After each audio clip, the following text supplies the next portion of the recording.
యేసు ప్రభు వారు అర్థమయ్యేటట్లుగా చెబుతూ విత్తనాన్ని పోల్చి చెప్తున్న మాటలు అన్నమాట అవి. లోకా సువార్త 8వ అధ్యాయము 5వ వచనం నుంచి చదువుకుందాం. విత్తువాడు తన విత్తనములను విత్తుటకు బయలుదేరెను. విత్తనాలంట రైతు విత్తనాలు విత్తడానికి బయలుదేరాడంట. భూమి శుభ్రంగా మరి దున్ని పెంకులు గట్ట ఉంటే శుభ్రం చేసి ఆ దున్నిన భూమిలో విత్తనాలు జల్లడానికి రైతు బయలుదేరినట్లుగా దేవుడు మనకి వాక్యాన్ని చెప్తున్నాడు అనమాట. ఏంటంట? విత్తువాడు తన విత్తనములను విత్తుటకు బయలుదేరను. అతడు విత్తుచుండగా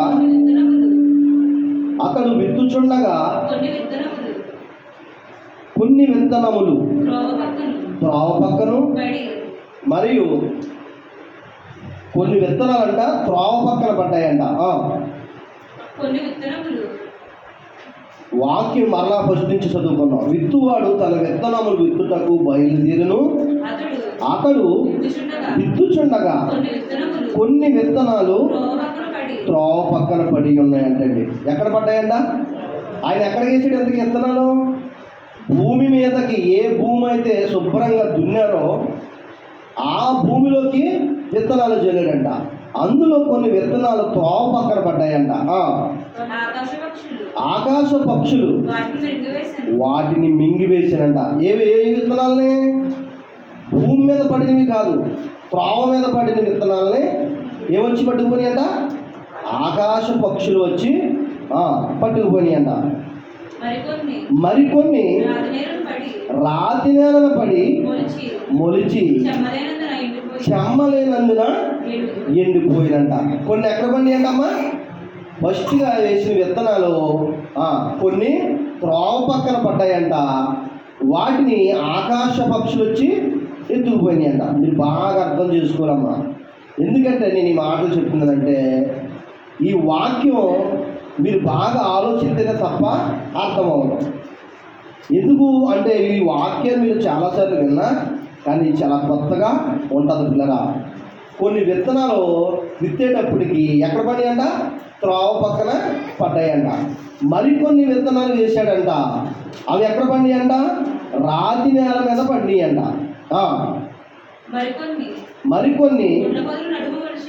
మరికొన్ని ముండ్ల పొదల్లో పడి అంటండి. ఎక్కడ పడి అంట?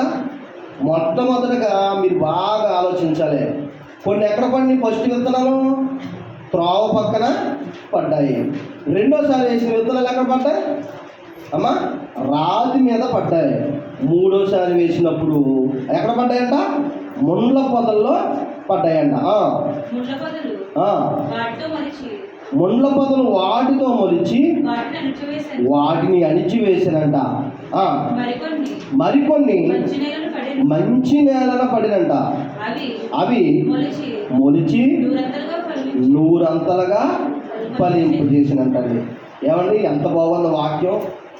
ఏంటండి విత్తనాలు ఏంటి? త్రోవ పక్కన పడటం ఏంటండి అని మీరు అనుకోవచ్చు పిల్లరా. దాని భావం ఏంటో కింద చెప్తున్నాడు చూడండి. 12వ వచనంలో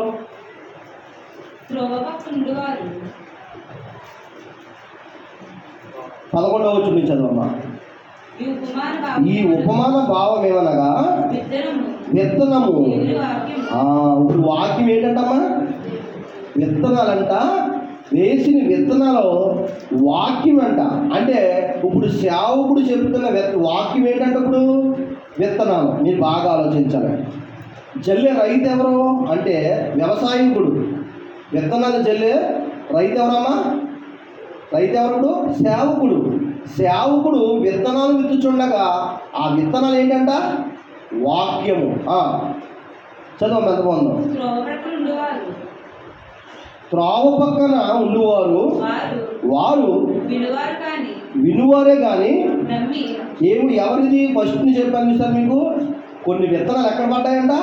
త్రోవ పక్కన పడ్డాయంటండి. ఎక్కడ పడ్డాయమ్మా? కొన్ని విత్తనాలు త్రోవ పక్కన పడ్డాయంట. అవి అంటే ఏమంటే పోయాయంట? ఆకాశ పక్షులు వచ్చి ఎత్తుకుపోయి అంట. మీకు అర్థమైందా? ఆ ఆకాశ పక్షి ఏంటో, త్రోవ పడిన విత్తనాలు ఏంటో, త్రోవ పక్కన పడిన విత్తనాలు ఏంటో ఇక్కడ కింద మనకి వివరంగా చెప్తున్నాడు అనమాట. త్రోవ పక్కన పడివారు నుండినవారు ఎవరంట? వినువారే కానీ నమ్మి రక్షణ పొందకుండానట్లు అపవాది వచ్చి వారి యొక్క హృదయంలో నుండి వాక్యాన్ని ఎత్తుకుని పోయిందంట. అంటే ఎవరిది అంటే త్రోవ పక్కన పడిన విత్తనాలు. ఈ విత్తనాలు ఆకాశ పక్షులు చెతుకుపోయి కదా. ఈ ఆకాశ పక్షులు ఎవరంట? ఎవరమ్మా? సాతాను. విత్తనం ఏంటి? వాక్యము. చూసారా పిల్లరా? ఈ వాక్యాన్ని విత్తుచుండగా త్రోవ పక్కన పడిన విత్తనాలని ఆకాశ పక్షులు వచ్చి పట్టుకుపోయింట. ఆకాశ పక్షులు అంటే ఏంటి? సాతాను గాడు. వీళ్ళంట వాక్యాన్ని వింటారు కానంట రక్షణ పొందరంట. బాగా ఆలోచించండి. రాతి నేల గురించి చెప్తున్నాడు మళ్ళా. ఇప్పుడు రాతి నేల పడువారు, రాతి నేల నుండి వారు ఎవరనగా విన్నప్పుడు వాక్యమును సంతోషముగా అంగీకరించేస్తారంటమ్మా. వాక్యాన్ని రాతి నేల పడేవాళ్ళు ఎవరంటే వాక్యం వినేటప్పుడు చాలామంది ఫస్ట్ టైం వింటారు. చాలామంది ఈ మధ్యకాలంలో మన వాక్యాలు చాలామంది వింటారు. విన్నప్పుడు చాలా బాగా చెప్పారు బ్రదరు, మీరు చెప్తుంటే నా హృదయం పులకరించిపోయింది, నిజంగా బ్రతికితే దేవుని కోసం ఎలా బ్రతకాలి, అసలు మీరు చెప్తున్న వాక్యం చెప్తుంటే చాలా బాగా ఉంది, ఎప్పుడు వినలేని మాటలు వచ్చి విన్నట్టుగా ఉన్నాయి అని చెప్తారు. ఓకే, మంచిదే. కానీ వాక్యంలో నిలబడతారా? చూసారా? వాక్యాన్ని విన్నప్పుడు బాగానే ఉంది, కానీ వీళ్ళు వాక్యంలో నిలబడరు, రక్షణ పొందరనమాట. ఎవరండి ఈ విత్తనాలు? రాతి నేలను పడు విత్తనాలండి. విన్నప్పుడు వాక్యమును సంతోషముగా అంగీకరించేవారే కానీ వారికి వేరు లేనందున కొంచెం కాలము నమ్మి శోధన కాలమున తొలగిపోతారంటండి. దేవుని ప్రార్థనలోకి వస్తారు ఏమా. దేవుని ప్రార్థనలోకి వచ్చి కొంతకాలం దేవుని భక్తిలో కొనసాగిన తర్వాత వాక్యం వింటారో అంతా బాగానే ఉంటాయి, కానీ ఇంట్లో ఏదైనా ఇబ్బంది వచ్చినప్పుడు, ఏదైనా శ్రమ వచ్చినప్పుడు వీళ్ళు ఏమైపోతారంట? మళ్ళా వెనక్కే వెళ్ళిపోతారంట. చూసారా? మన చర్చిలో కొంతమంది వచ్చారు, ఏమండి మాకు పెళ్ళి అవ్వలేదు బాబు, పెళ్లి చేయండి బాబు అని. ఏమండి దేవుళ్ళలో మేము చాలా భక్తిగా ఉంటాం, పెళ్లి చేయండి, పెళ్లి కావాలి నాకు, మాకు ఇల్లు లేదు, ఇల్లు కావాలన్నప్పుడు పిల్లరా మరి దేవుడు ఇల్లు ఇచ్చడం జరిగింది. పెళ్ళి అవ్వకపోతే మన ప్రార్థనలు దేవుడు ఆలకించి వివాహం జరిగింది. జరిగినప్పుడు వీళ్ళు దేవుళ్ళో ఉండాలి కదా, ఉండరు. ఎందుకని? చూసారా, మన వాళ్ళు అంటూ ఉంటారు, తిన్న ఇంటి వాసాలు లెక్కెట్టేవాళ్ళు ఇలాంటి వాళ్ళే రా అంటారు అందరం. మనం ఏదైనా పెట్టిన తర్వాత మన మాట ఇవ్వకపోతే ఏమంటారు చాలామంది? తిన్న ఇంటి వాసాలు లెక్కెట్టి బ్యాచీరా ఈ బ్యాచీ అంటారు. అలాగా దేవుడు పెట్టిన చెయ్యినే కొరికే రకం అన్నమాట వీళ్ళ వాక్యాన్ని వింటారో ఏమ్మా. విన్నప్పుడు దేవుడు మేలులు చేస్తాడు వీళ్ళ కుటుంబంలో. మేలులు చేశాక నేను చాలామందిని చూశాను అమ్మా, హాస్పిటల్లో ఉన్నామండి, చావు బతుకుల్లో ఉన్నారన్నప్పుడు సంఘం అంతా ప్రార్థన చేస్తుంది, సేవకులు ప్రార్థన చేస్తారు, కానీ బ్రతికి బయటకు వచ్చిన తర్వాత, బతుకు బాగున్న తర్వాత దేవుడు ఆయుష్ ఇచ్చాడు కదా, కృతజ్ఞతగా దేవుని సన్నిధిలోకి రావాలి కదా, రారు, మర్చిపోతారు. దేవుడు చేసిన మేలు మర్చిపోతారు. చూసారా? ఏమండి, దేవుడు చేసిన సంతోషాన్ని, దేవుడు చేసిన ఆశ్చర్య కార్యాలని, దేవుడు చేసిన అద్భుతాలని ఏం చేస్తారో మర్చిపోతారు పిల్లరా. కొంతమంది శ్రమ వచ్చినప్పుడు మర్చిపోతారు, కొంతమంది కొంచెం ఇబ్బంది వచ్చినప్పుడు మర్చిపోతూ ఉంటారు. ఏం చేసినా దేవుని మందిరాన్ని మర్చిపోతారు, దేవుడు చేసిన మేలుని మర్చిపోతారు. ఇలాంటి వాళ్ళు ఎంతమంది చూసుంటారు మీరు ఆలోచించండి. నేనైతే చాలామందిని చూశాను పిల్లరా ఇలాంటి వాళ్ళు. నేను ఈ వాక్యం చదువుతున్నప్పుడు నాకు వేరే గుర్తొచ్చారు. పేర్లు చెప్తే బాగోదు కానీ పిల్లరా కొంతమంది ఇలాంటి బ్యాచ్ కూడా ఉంటారన్నమాట. వీళ్ళు ఎవరంట? రాతి నేలన పడిన విత్తనాలు. వాక్యం వినడానికి వింటారు, కొంతకాలం దేవుని మందిరంలోకి వస్తారు, దేవుడు చేసిన మేలులు ఎన్నో పొందుకుంటారో తర్వాత దేవుణ్ణి, సంఘాన్ని, సేవకుని కూడా మర్చిపోతారు. చూడండి, చదువు ఎంత బాగుందన్నమాట. రాతి నేలన పడుడు వారు ఎవరనగా విన్నప్పుడు వాక్యమును సంతోషముగా అంగీకరించేవారు కానీ వారికి వేరు లేదంట. ఏం లేదంటమ్మా? వేరు లేదంట. రాతి నేల మీద పడిన తర్వాత వేరు లేదు వాళ్ళకి. కొంచెం కాలము నమ్మి శోధన కాలమున తొలగిపోదురు. ముండ్ల పొదల్లో పడిన విత్తనమును పోలిన వారెవరనగా పైన ఉన్నప్పుడు చదివినప్పుడు చూడటం ఎంత బాగుందన్నమాట. ముండ్ల పొదల్లో ఉన్న కొంతమంది ఉన్నారంట. వాళ్ళు ఏం చేస్తారంట? వాటితో ముండ్ల పొదల పైన చదివిన వాక్యం అనమాట. ముండ్ల పొదల్లో పడినవాడు ఎవరంట అంటే, ముండ్ల పొదలు అంటే కలుపు మొక్కలు ఉంటాయి చూసారా? కలుపు మొక్కలు అండి అనుకుందాం. ఆ ముళ్ళ పొదల పక్కన మొలిసిన విత్తనాలు మొలిచి కొంత లెక్క ఎదిగిన తర్వాత ఈ పక్కనున్న కలుపు మొక్కలు లేదా ముళ్ళ మొక్కలు ఏం చేస్తాయంటే ఈ పక్కనున్న మంచి మొక్కల్ని ఏం చేస్తాయంట? అణిచివేస్తాయంట. వీటికి రావాల్సిన భూమి బలాన్ని రానివ్వకుండా ఈ ముళ్ళ మొక్కలు పక్కనున్న మొక్కలు ఏం చేస్తాయి? అణిచివేస్తాయంట. ఎవరు ఈ ముళ్ళ మొక్కలు అసలు ఆలోచించారా పిల్లరా?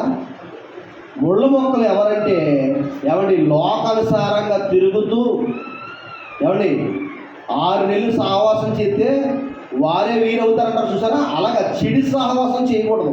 ఈ చెడి సహవాసమే ముళ్ళ మొక్కలు. లోకానుసారంగా ఆశలు పడి లోకానుసారంగా ఇంకా కొన్ని కోరికలతో ఉన్నవాళ్ళు ఉంటారు చూసారా? వాళ్ళతో భక్తిగా ఉన్నవాళ్ళు సహవాసం చేస్తే ఈ ముళ్ళ పొదలు ఎలాగైతే అణిచివేశాయో వీళ్ళ భక్తి జీవితాన్ని కూడా అలాగా అణిచివేస్తాయి. ఏం మాట్లాడుకుంటారో ఏంటో తెలియదు కొంతమంది పిల్లరా. బైబిల్ గురించి మాట్లాడితే బాగుండు, మరి ఏం మాట్లాడుకుంటారో తెలియదు కానీ పిల్లరా, దేవుని వాక్యాన్ని అనుసరించి భక్తిగా ఉన్నవాళ్ళతో, విశ్వాసంతో ఉన్నవాళ్ళతో మీరు ఎంతసేపు ఉన్నా పర్లేదు, కానీ భక్తి లేకుండా విశ్వాసం లేకుండా లోకానుసారంగా ఇంకా బ్రతుకుతున్న వాళ్ళు ఉంటారు చూసారా? అంటే లోక కోరికలు ఉన్నవాళ్ళు, మనసులో ఏముంటాయి? లోక కోరికలు ఉంటాయి. ఇంకా అలాంటి వాళ్ళతో ఎప్పుడైతే తిరిగి విశ్వాసులు స్నేహం చేస్తారో వాళ్ళు ఏం చేస్తారంట? వాళ్ళ పాప జీవితాన్ని వీళ్ళకు కూడా అందించి వేస్తాడు. ఆ పాప యొక్క ఆలోచనల్ని, ఆ పాప క్రియలు ఏం చేస్తారంట? వీళ్ళకు కూడా అంటించి వేస్తారు. అంటే ఆశలు, లేనిపోయిన ఆశలు, లోకంలో ఉన్న ఆశల్ని వీళ్ళకు కూడా ఆశ చూపిస్తారు పిల్లరా. విశ్వాసంగా భక్తిగా బ్రతికే వాళ్ళు ఏం చేస్తారు? ఆశ చూపించి పాపంలోకి వీళ్ళు కూడా లాగేస్తారు. దేవుడు వాళ్ళని ఎవరితో పోలుస్తున్నాడు? ముళ్ళ మొక్కలతో పోలుస్తున్నాడు. చూడండి ఎంత బాగుందో.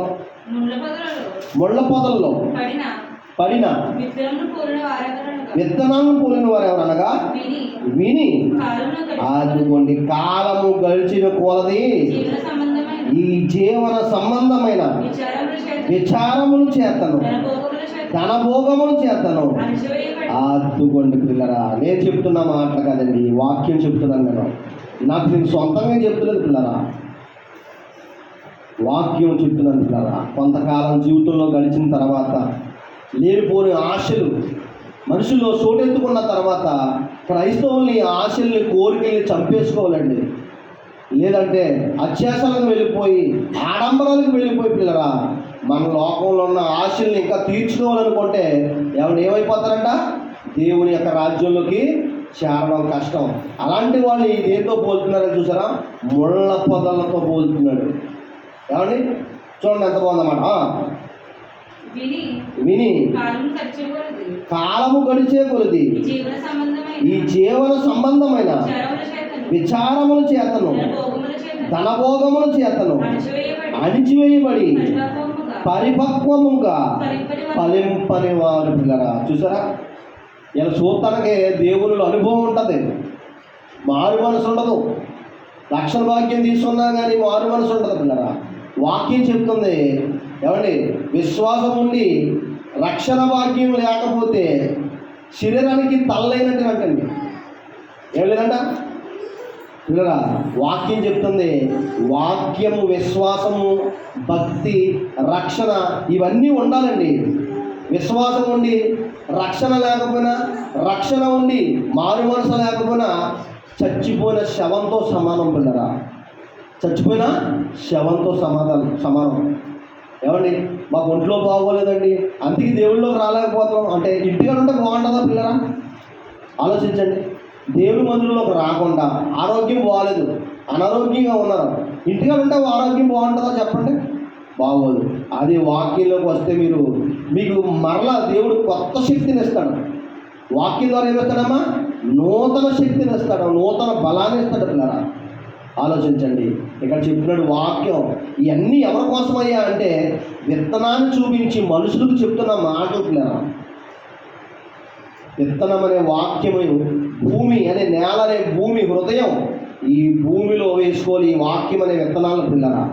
అలా వేసుకుంటే మంచి నేల అనే మంచి మనసున్న వాళ్ళకి దేవుడు మంచి ఫలాలు ఇస్తాడు పిల్లరా, మంచి జీవితాన్ని ఇస్తాడు దేవుడు. చదువు ఎంతమంది ఇంకా కింద. మంచి నేల నుండి విత్తనమును పోలిన వారు ఎవరనగా మంచి మనసుతో వాక్యాన్ని వినాలంటే అండి. ఏ మనసుతో వినాలంట వాక్యాన్ని? మంచి మనసుతో వాక్యాన్ని వినాలంట. అంటే చెప్పే వాక్యం మనకే, ఇది సేవకులు చెప్పే వాక్యము దేవుడు మనతో, వాక్యం ద్వారా మనతో దేవుడు మాట్లాడుతాడు అనుకోవాలి పిల్లరా. ఈ వాక్యాన్ని విత్తనాలతో పోలుస్తున్నాడు పిల్లరా. విత్తనం అనగా వాక్యము. చూసారు ఎంత బాగుందో? ఈ వాక్యాన్ని విత్తే వాక్యాన్ని ప్రజల గుండెల్లోకి వెళ్ళాలి. ఈ వాక్యము మీరు మంచి మనసుతో వినకుండా ఉంటే, మీ మనసు ఇక్కడ లేకపోతే ఈ విత్తే విత్తనాలు మీ హృదయంలో ఫలింపచేయు. కాలక్షేపానికి వచ్చి వెళ్ళిపోయినట్టే ఉంటుంది తప్ప మీకు వాక్యం ఎంతకాలం విన్నా అర్థమవ్వదు. జీవితం ఏంటో అర్థమవ్వదు. దేవుడు మనసు అంటే ఏంటో అర్థమవ్వదు పిల్లరా.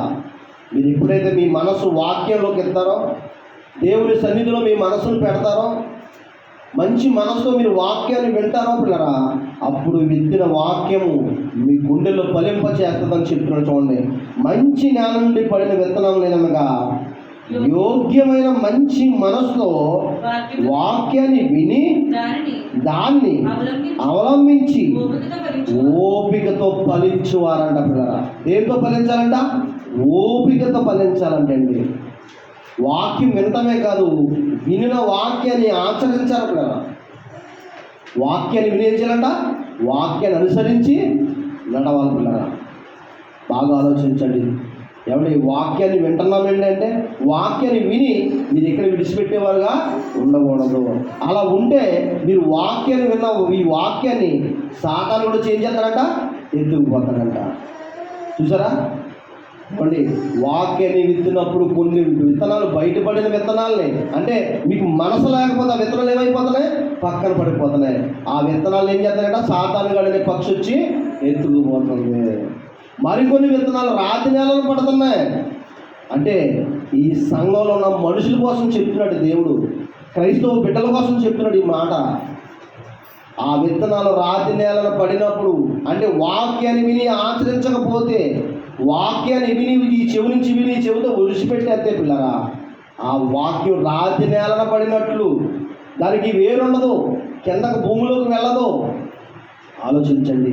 ముళ్ళ పొదల్లో పడే విత్తనాలు కొన్ని ఉన్నాయంట.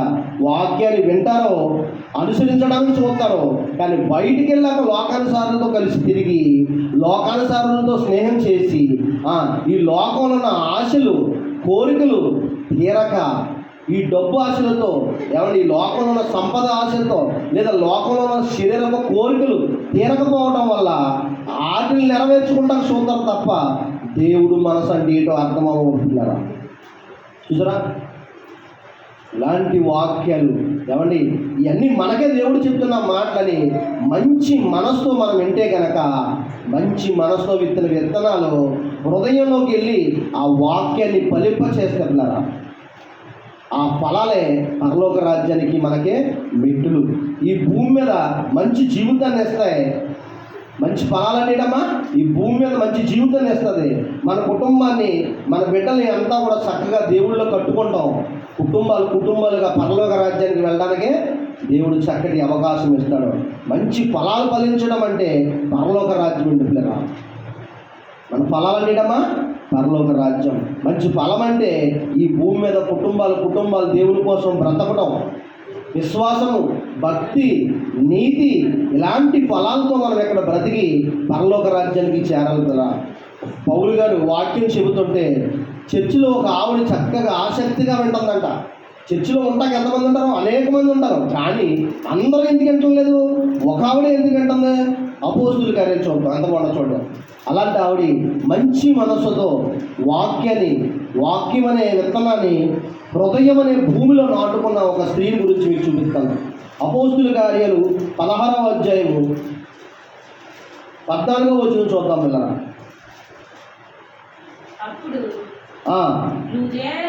అప్పుడు లూదియానే కొంచెం పైన 13వ వచనం నుంచి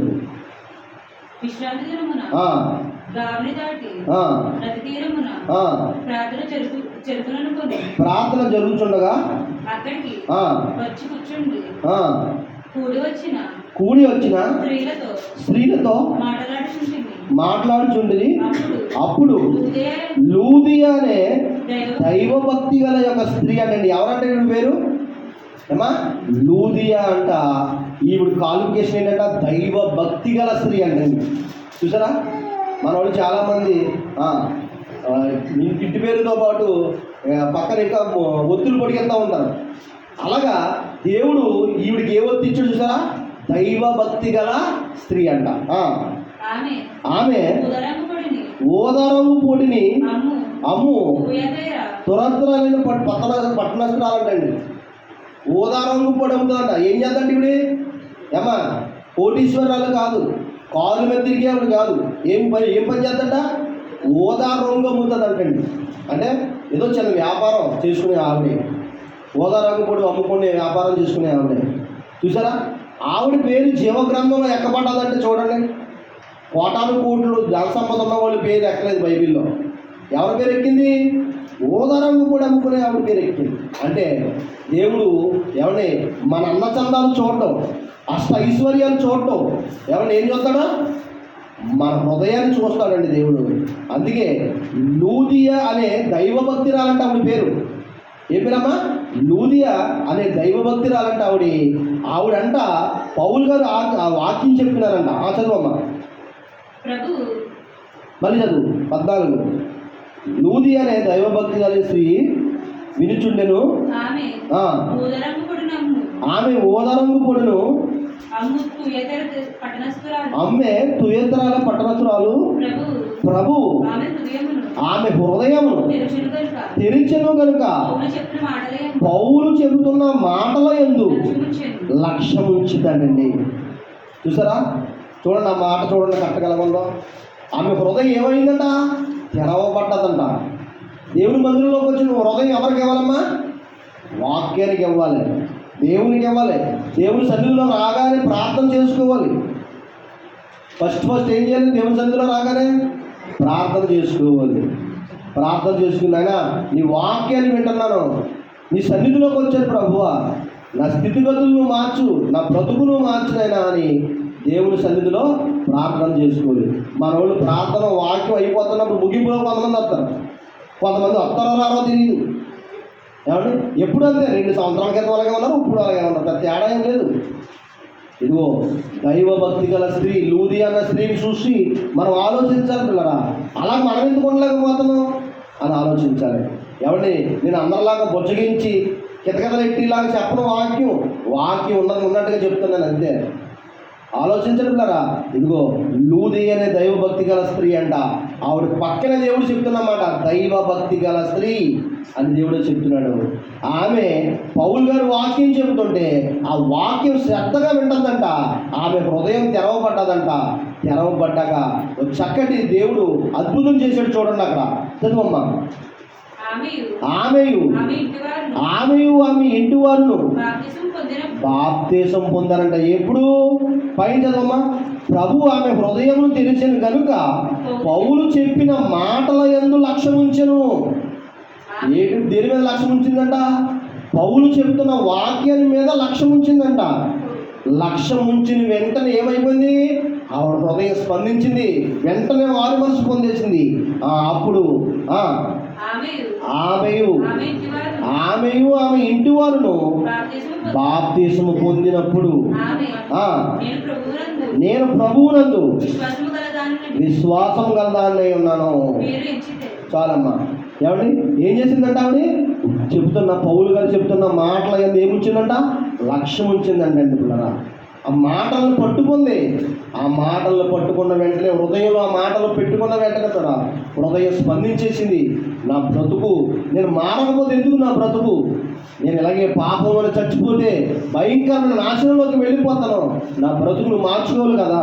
ఎంతకాలం నాకు ఈ మాటలు వినాలి? ఎంతకాలం నేను వాక్యం విని విడిచిపెట్టేలా కాకుండా నా బ్రతుకును మార్చుకోవాలనుకుంటున్నారా? అవి హృదయం తెరవబడ్డది. ఆ విత్తిన వాక్యం అనే విత్తనాలు హృదయంలో పడిని కదా. వాక్యం పడిన వెంటనే హృదయంలో ఫలింపచేసింది. వెంటనే ఆమె ఏం చేసిందట? బాప్తిసం తీసుకుందంట. ఆమెతో పాటు ఇంకెవరు తీసుకున్నారట? కుటుంబం కూడా బాప్తిసం తీసుకుందంట. అదే మిత్రులారా, వాక్యం విని వాక్యం ద్వారా ఫలింప చేయడం అంటే ఇదండి బాబు. కొంతమంది బాప్తిసం తీసుకుంటారు, మారు మనసు ఉండదు. మారు మనసు ఉండదే, బాప్తిసం తీసుకుంటారు. మేము దేవుని మందిరంలోకి 30 సంవత్సరాల నుంచి వెళ్తున్నాం అంటారు తప్ప మార్పు లేకుండానే బ్రతుకుతున్నారు, మార్పు లేకుండానే చచ్చిపోతున్నారు. ఆలోచించండి. ఏమండి, దేవుడు పాప జీవితంలో బ్రతుకుతూ చచ్చిపోతే పరలోకం ఎవడండి? అయినా నీ సన్నిధిలోకి వచ్చాం కదా, నాకు పరలోకం మీరేనంటే ఎవడు? నీ మనసు మార్చుకోకుండా పరలోకం రాదు పిల్లరా. ఆలోచించండి. మనసు మార్చుకోవాలి, నీతిగా బ్రతకాలి, యథార్థంగా బ్రతకాలి, భక్తిగా బ్రతకాలి. అది కాదు ప్రభు. తుది శ్వాస విడిచే వరకు నువ్వు పట్టుకున్న విశ్వాసాన్ని గట్టిగా పట్టుకోవాలి. శ్రమ వచ్చినా, ఇబ్బంది వచ్చినా, కష్టం వచ్చినా, నీకు ఏది వచ్చినప్పటికీ కూడా ప్రభు వాక్యాన్ని విడిచిపెట్టకూడదు, ప్రభు విశ్వాసాన్ని విడిచిపెట్టకూడదు పిల్లరా. ఈ లూది అనే స్త్రీ వాక్యం వింటా వింటా వింటా ఉండగా ఆమె హృదయం తెరవబడింది. వెంటనే మారు మనసు పొందింది. అయ్యా నాకు బాప్తిసం ఇవ్వండి అయ్యా, నాకు నా కుటుంబానికి బాప్తిసం ఇవ్వండి అయ్యా అని వెంటనే పౌలు గారిని శీల గారిని అడగడంతో వెంటనే వారికి బాప్తిసం ఇవ్వడం జరిగింది పిల్లరా. ఆలోచించండి. ఏమంటే దేవుడికి ఇలాంటి భక్తులు కథ కావాల్సింది పిల్లరా. ఇంకెంతకాలం చూసినా మారు మనసు లేకుండా చాలామంది ఉన్నారండి. అలా ఉండకూడదు పిల్లరా. ఇదిగో విత్తనం వేసిన వెంటనే మంచి మనసుతో ఫలించాలి. వాక్యం అనే విత్తనాన్ని హృదయంలో ఫలింప చేయాలి పిల్లరా. అలా మారు మనసు పొందితే దేవునికి సంతోషం. సంఘంలోకి వచ్చి సంఘంలో వాక్యం చక్కగా విని పాటలు పాడుతూ వాక్యాన్ని వింటూ మన జీవితాలలో ముందుకెళ్ళిపోవాలి పిల్లరా. ఆలోచించండి. లోకం పరిస్థితి బాగోలేదు. ఎటువైపు చూసినా ప్రమాదాలు, యాక్సిడెంట్లు. ఏమండి, రోడ్డు మీదకి వెళ్తే ఇంటికి వస్తామో లేదో వైను లేదు. రోడ్డు మీదకి వెళ్ళిన వారు ఇంటికి వస్తామనే గ్యారంటీ ఉండలేదు పిల్లరా. భయంకరమైన యాక్సిడెంట్లు జరుగుతున్నాయి. ఇగో ఈరోజు ఒక యాక్సిడెంట్ చూసాం సెంటర్లో, చాలా దారుణంగా ఉంది. ఆలోచించండి. మనం బతుకుంటామనే గ్యారంటీ లేదు, బయటికి వెళ్తే ఇంటికి వస్తామనే గ్యారంటీ ఉండలేదు పిల్లరా. ఇదే మనకు అనుకూల సమయం. మనం వెంటనే మారి మనసు పొందాలి. బాప్తిసం తీసుకున్న బాప్తిసం తీసుకోండి. బాప్తిసం తీసుకుంటే ప్రభు మనం రక్షిస్తాడు. దేవుడున్న లోకానికి వెళ్ళిపోయే అవకాశం, అదృష్టం మనకు వస్తుంది పిల్లరా. ఆలోచించండి. ఈ చిన్న వాక్యం దేవుడు మన నిఖిల్లో దీవించును గాక. ఆమేన్.